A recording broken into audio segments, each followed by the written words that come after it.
Olá pessoal, então vamos continuar. Nós terminamos o bloco falando justamente para a gente ficar atento, quando eles colocarem que o não recebimento será de 5% dos créditos ou 5% das duplicatas.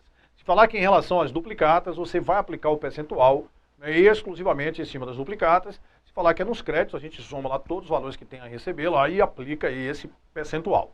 Claro, você vai aplicar o que for da atividade operacional da empresa, certo? Seja decorrente lá das vendas, o que seja operacional, que se aplica-se aí o percentual, certo? Então, beleza, nós vimos num bloco anterior que essa estimativa de perdas, que nós temos lá, uma conta retificadora do ativo, você utiliza aquilo para dar baixa em quê? Nos créditos que não foram recebidos, Então, se a gente tiver um valor, lá certinho de EPSLD que você realmente não recebeu, você utiliza aquilo para matar. Debita EPSLD e credita duplicatas a receber.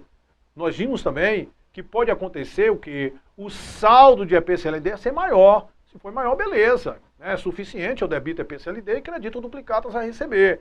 Agora, se o saldo for menor, se o saldo de EPSLD for menor de que o valor que você vai ficar sem receber de duplicatas, aí a gente tem que dar baixa nas duplicatas. Vamos supor que eu tenho 50 mil de duplicatas que ficaram inadimplentes. Eu vou creditar duplicatas a receber em 50 mil, mas eu só tenho 30 mil de EPSLD. Aí eu utilizo, debito 30 mil de EPSLD e esse excesso, os 20 mil, eu vou debitar no resultado do exercício. Perdas com recebimento de clientes, certo? Perdas com recebimento de clientes. Perfeito. Aí, pessoal, vamos agora, a ver o seguinte.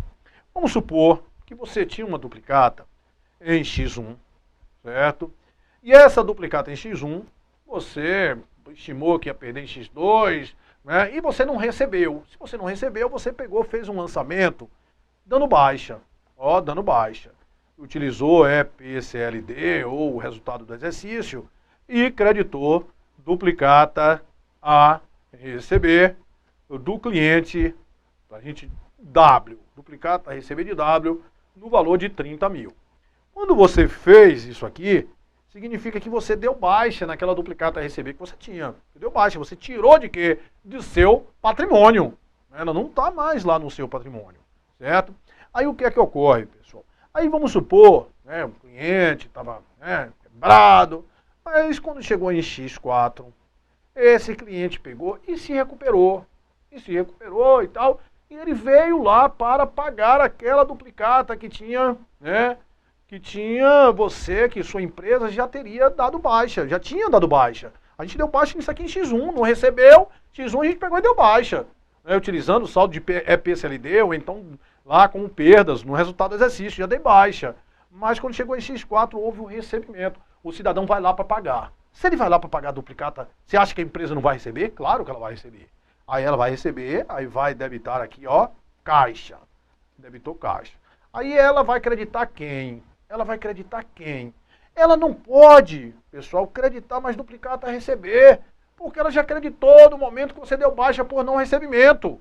Já creditou essa duplicata a receber, então não pode creditar mais, certo? Então, se você vai receber um crédito que já tinha sido dado baixa em exercícios anteriores, você vai contabilizar isso aqui com uma receita com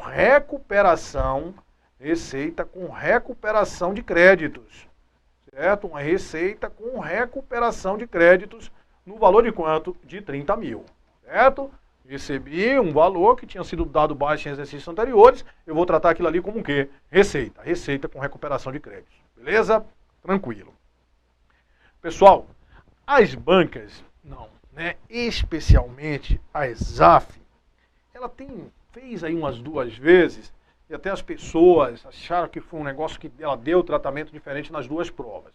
Uma prova foi de auditor fiscal da Receita Federal de 2003, e outra prova foi de analista tributário da Receita Federal de 2012, certo?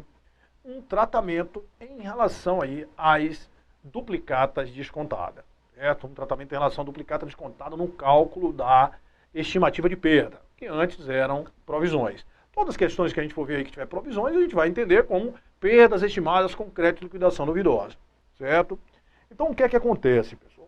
Vamos supor que ele me diga que a empresa tenha. Você não pode esquecer que a duplicata a receber,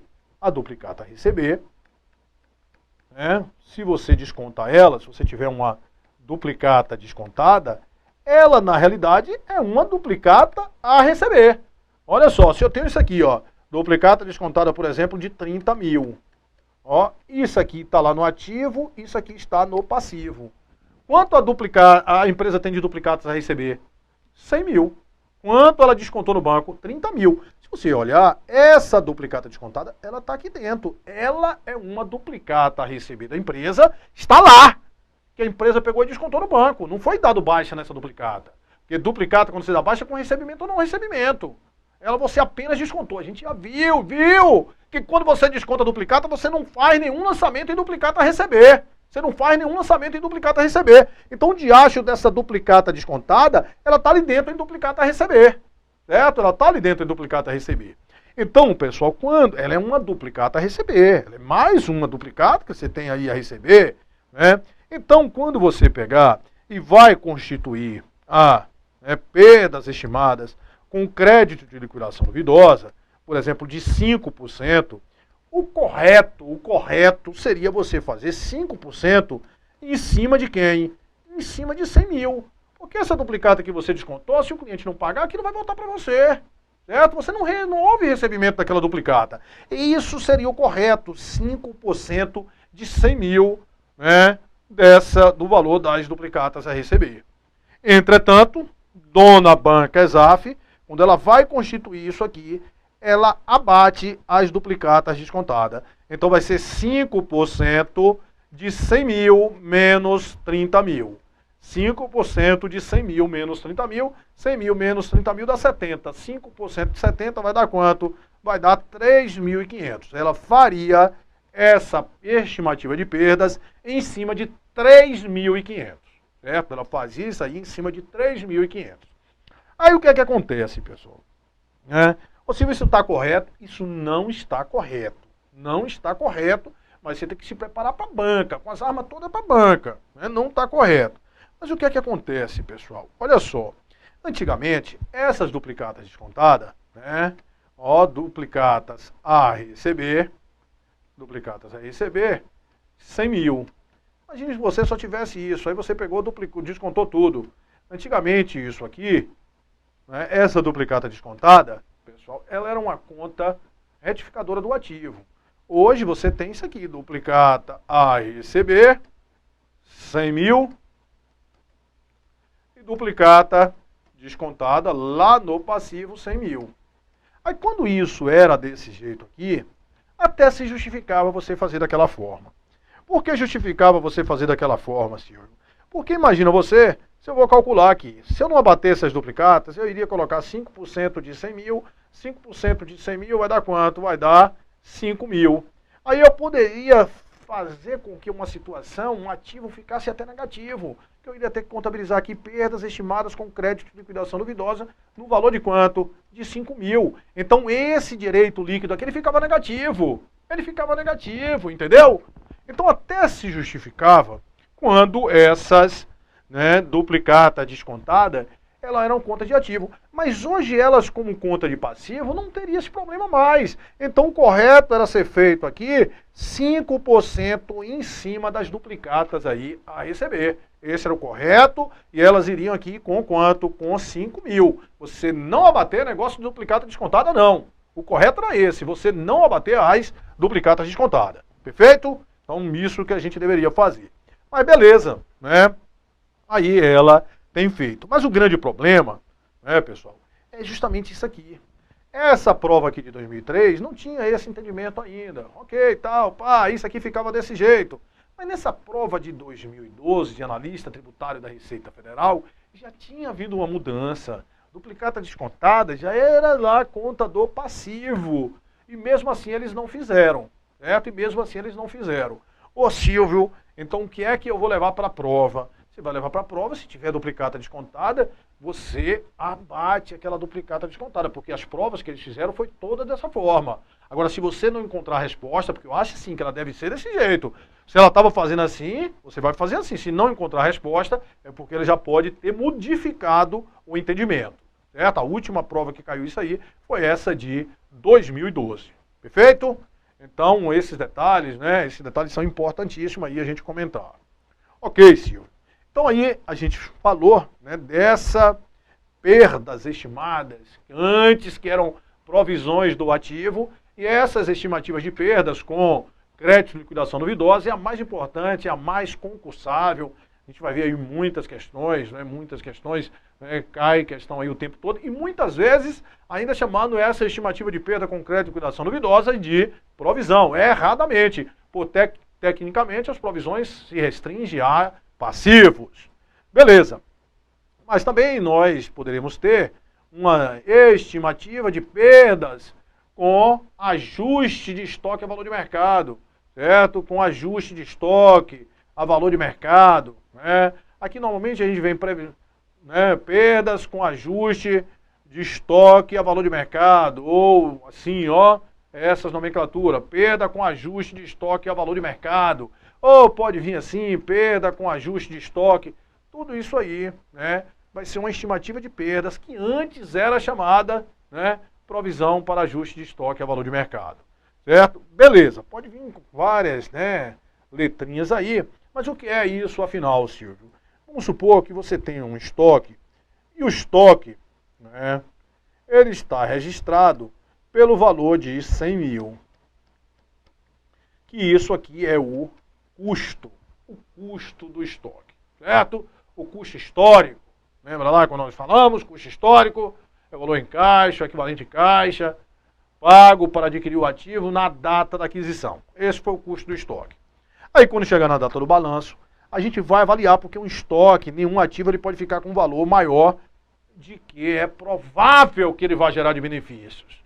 Aí eu cheguei lá na data do balanço, aí fui olhar qual é o valor de mercado, né? O valor de mercado aí desse estoque, certo? Aí eu cheguei à conclusão que o valor de mercado é de 110 mil, certo? Então o que é que significa? Que é provável que isso aqui vai gerar benefício dos 100 mil. Então não vou fazer nada, não vou fazer absolutamente nada. Agora, né, se o valor de mercado for 90 mil, a gente diz que os estoques eles vão ser avaliados através do custo de aquisição ou produção, certo? Deduzido da provisão para ajuste a valor de mercado se esse for inferior. Então, se o valor de mercado for inferior, a gente tem que reduzir isso aqui. A lei 6.404, que a lei é mais difícil de mudar, né? A lei ainda fala, será deduzido de uma provisão. Está lá na lei. Deduzido de uma provisão para ajuste a valor de mercado. Mas nós vamos colocar aqui o P, mas é chamado de perdas estimadas, né? Com ajuste a valor de mercado. Perdas com ajuste aí a valor de mercado do estoque. De quanto? No valor de 10 mil. Nós vamos ter aí essa perda estimada com ajuste a valor de mercado no valor de 10 mil. Certo? Quando você vai constituir essa perda, olha só a constituição, como nós vimos lá, né? A constituição das estimativas de perdas sempre vão gerar o quê? Sempre vai gerar uma despesa. Certo? Despesa com perdas estimada com ajuste de estoque a valor de mercado e perdas estimadas com ajuste de estoque a valor de mercado. De quanto? De 10 mil. Né? Pode ser para isso, pode ser para PCLD, para o que for, sempre o lançamento é esse, na Constituição, e quando dá reversão, né?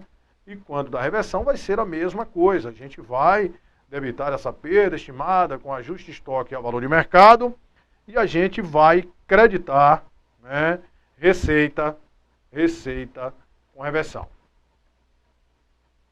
de perdas estimadas a valor de mercado. Certo? Quando constitui isso gera uma despesa, quando você reverte, isso vai gerar o quê? Isso vai gerar uma receita.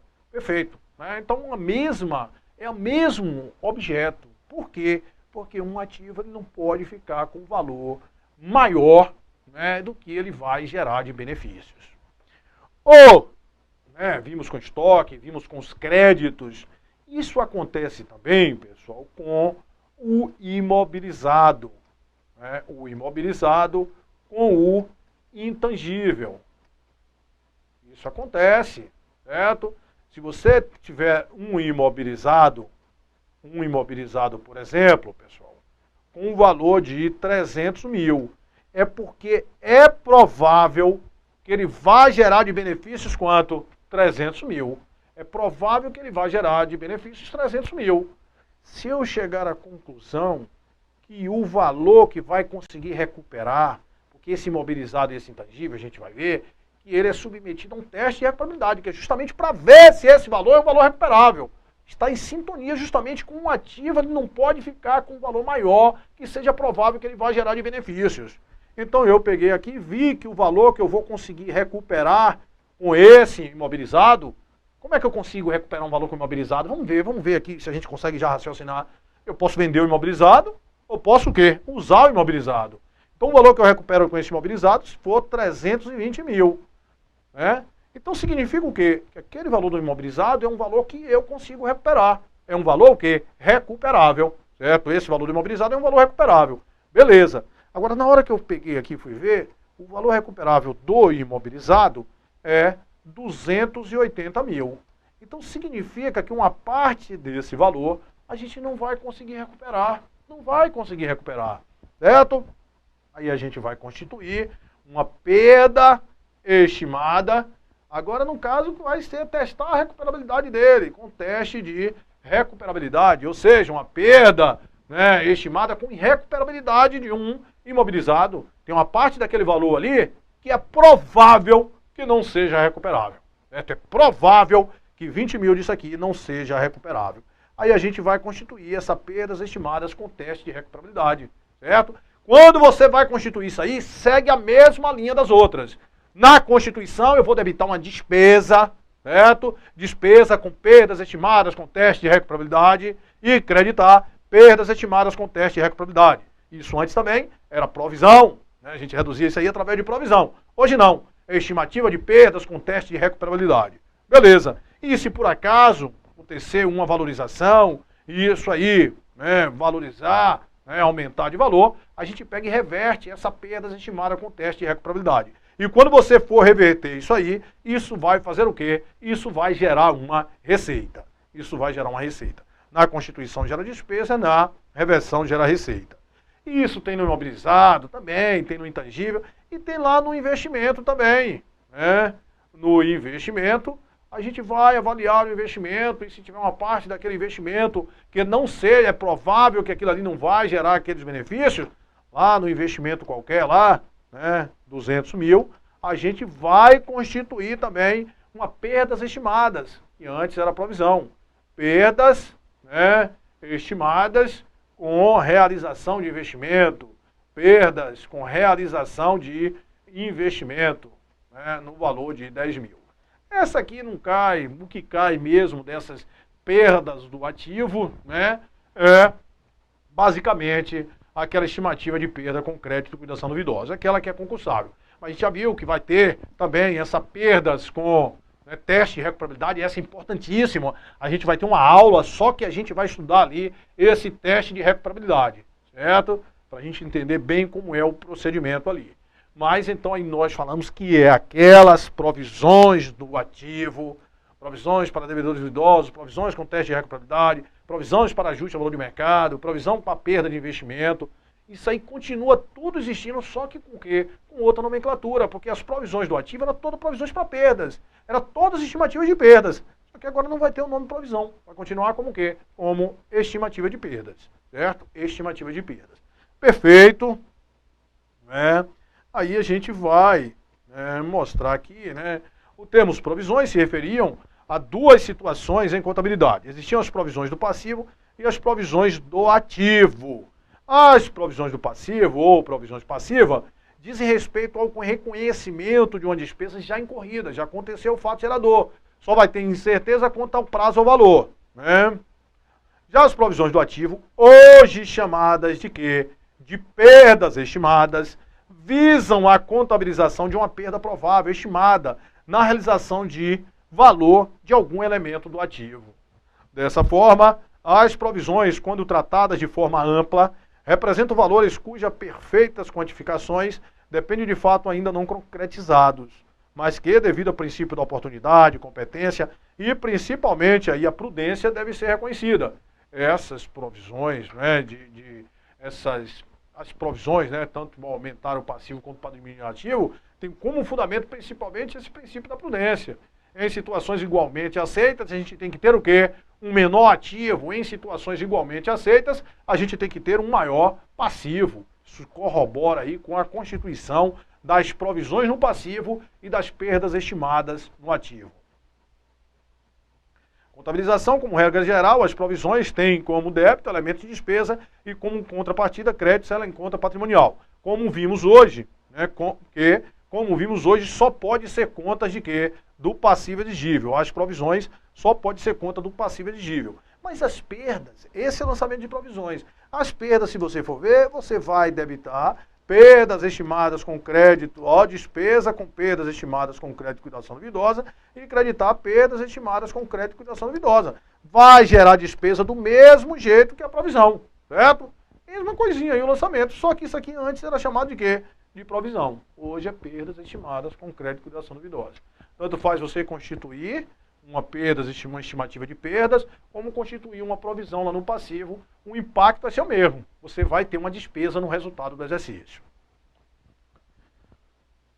Perdas estimadas do ativo, né? Perdas estimadas com crédito e liquidação duvidosa, também chamada provisão, ou também denominada, é uma estimativa de perdas de créditos operacionais, é feita em obediência ao princípio da prudência, que determina em situações igualmente aceitas, a empresa deve ter o menor ativo, né? Perdas estimadas com crédito e liquidação duvidosa, que era a antiga chamada aí, antigamente de PDD.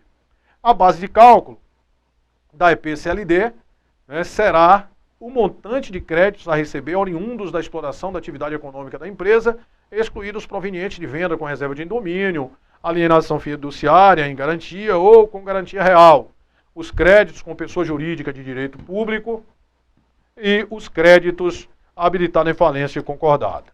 Contabilização, despesa com devedores duvidosos, perdas estimadas, né, na constituição da EPCLD. Despesa com devedores duvidosos ou simplesmente despesa com EPCLD, certo? Despesa com EPCLD.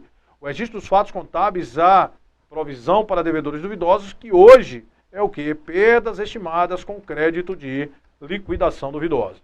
Perdas estimadas aí com crédito de liquidação duvidosa. Pela baixa dos títulos incobráveis, a gente utiliza, já viu? Aqueles títulos que você, né, durante o exercício, não vão ter títulos que não vão ser recebidos. Eu credito a duplicata a receber e debito a perdas estimadas com crédito de liquidação duvidosa. O valor da PSLD é sempre uma estimativa, por consequência está sujeito a erros. Assim, o valor pode ser maior ou menor do que as perdas com devedores insolváveis. Valor insuficiente. Quando o valor for insuficiente, contabiliza o excesso das perdas, aonde como despesa, debitando aí o resultado do exercício. Valor maior, o saldo não utilizado da PCLD pode ter dois tratamentos. O método da complementação, que é aquele método utilizado pela ESAF, embora menos recomendável tecnicamente, né, ele é menos recomendável, é de, ao constituir a nova PCLD para o período seguinte, fazer apenas a complementação do saldo já existente e não utilizado. E o método da reversão, nós vimos, você reverte e constitui pelo valor total. O impacto no resultado é o mesmo. Recebimento de um título considerado anteriormente como incobrável. Se o título foi considerado incobrável e o cidadão vai lá pagar, você não vai receber, não vai. Aí eu debito caixa e credito o quê? Receita com recuperação de créditos. Receita com recuperação de créditos. Perdas para ajuste de bens ao valor de mercado, o valor justo, né, segundo a Lei 6.404, as mercadorias e produtos de comércio da companhia, bem como as matérias-primas, os produtos em fabricação e bens de almoxarifado, para fins de levantamento do balanço patrimonial, deverão ser avaliados pelo custo de aquisição ou produção, deduzidos de provisão para ajustá-los ao valor de mercado quando este for inferior. Assim concluímos que a constituição dessa perda é de caráter obrigatório perante a legislação comercial. Aí, como eu te falei, a lei fala que é deduzido da provisão. Só que hoje não é para ser chamado de provisão, mas está aí na lei, deduzido de provisão. Então, muitas bancas, às vezes, ainda colocam isso aí, né, como provisão, mas tecnicamente não é o mais correto. O valor de mercado poderá ser obtido pela aplicação das seguintes regras. Para matéria-prima e material de consumo, o valor de mercado corresponde ao custo de reposição, porque matéria-prima você não vende matéria-prima. Então o valor de mercado dela vai ser o custo de reposição. Para as mercadorias de produto, o valor de mercado corresponde ao preço líquido de realização mediante venda, deduzidos os impostos, as despesas necessárias para a venda e a própria margem de lucro. Constituição da perdas por ajuste de estoque ao valor de mercado. Despesas, né, a gente vai de despesas e vai acreditar lá em perdas para ajuste de bens ao valor de mercado. Na reversão, isso vai gerar uma receita com reversão, conforme nós mostramos. Perdas prováveis na alienação de investimento, isso no ativo não circulante, né, classificado lá no ativo não circulante de investimento, como redutora das contas de investimento a que corresponder. Despesa com perdas prováveis na alienação de investimento e o crédito de perdas estimadas na alienação de investimento. E tem aquelas provisões também lá do teste de ecoprobabilidade. As provisões para o imobilizado e para o intangível. Provisão para férias de empregado. A provisão de férias é constituída com base na remuneração mensal. A gente tem aí provisão para férias e provisão para 13º, certo? Do passivo, que a gente vai estudar as provisões na próxima aula, né? Provisões lá do passivo. Mas essas provisões, pessoal, para férias e para 13º, hoje o mais correto tecnicamente não é nem chamar isso aí mais de provisão, certo? Porque a provisão é um passivo de prazo ou valor incerto. Esse negócio de provisão para férias e provisão para 13º, você não tem certeza, né? Não tem certeza. Então isso aqui é um passivo genuíno que a gente chama. O mais correto disso aqui é você colocar assim, férias a pagar e 13º a pagar. Isso aqui é o registro, simplesmente a obediência ao regime de competência, certo? Mas você encontra direto aí em vários lugares. Provisão para férias e provisão para 13º. Provisão para férias e provisão para 13º, certo? Isso aqui não vai estar nem no material, né, dessa aula aí, essa parte de provisão agora, né? Provisão para férias e provisão para 13º. Você pode encontrar na prova, se você encontrar em qualquer lugar. Isso é conta de quê? Isso é conta de passivo, certo? Isso, se você encontrar um negócio desse, é conta de passivo. Mas, tecnicamente, hoje o mais correto não é chamar isso provisão para férias, provisão para 13º. É chamar o quê? Férias a pagar e 13º a pagar, certo? Então, beleza, né? A gente concluiu aí a parte, né? Essa parte teóricazinha que a gente passou aí. E já no próximo bloco a gente vai começar aí a resolver as questões. Beleza, pessoal? Então dá um tempinho aí, a gente volta já na correção das questões.